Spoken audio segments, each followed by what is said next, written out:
Payg'ambarimiz alayhisolatu vassalam aytadilarki, qaysi bir ayol 5 mahal namozini o'qib, ro'zasini tutib, Allohning buyrug'ini bajarib, erini rozi qilib bu dunyodan o'tsa, qiyomatda jannatni xohlagan eshigidan kiradi deydi.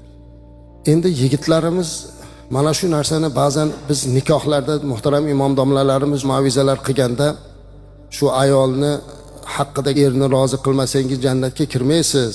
Siz jannatga kirish uchun erni rozi qilishingiz kerak ekan desa, yigitlarimiz shuni suiiste'mol qilib, ha, demak hamma narsa menda ekan, hatto ayolimni jannatga kirish kaliti ham meni qo'limda ekan deb o'ylayaptilar. Lekin o'zidagi mas'uliyatchi. Kuyov bolalar bilan gaplashsangiz, ayolidan Fotima-i Zahro bo'lishini talab qiladi. Ayolidan Fotima bo'lishlikni talab qilayotgan yigit o'zi Hazrati Alidek bo'lsin-da. Ana o'shunda yarashadi. O'zi nima qilsa bo'laveradi, qanaqa buzuqchilik qilsa bo'laveradi, qanaqa novakorlik ishlarni qilsa bo'laveradi-yu, lekin ayolidan Fotima-i Zahroning xulqini so'rashligi adolatsizlik.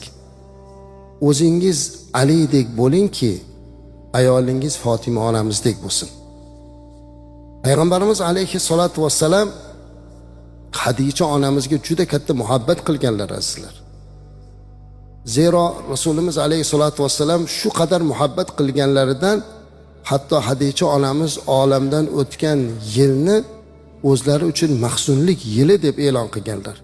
Xafalik yili deganlar. Shundan o'rnak olgan har bir oila a'zosi oilani mustahkamligi uchun harakat qilishligi, ularni bir-birlari bilan munosabatlarda yaxshiliklarni ko'paytirib turishliklari kerak.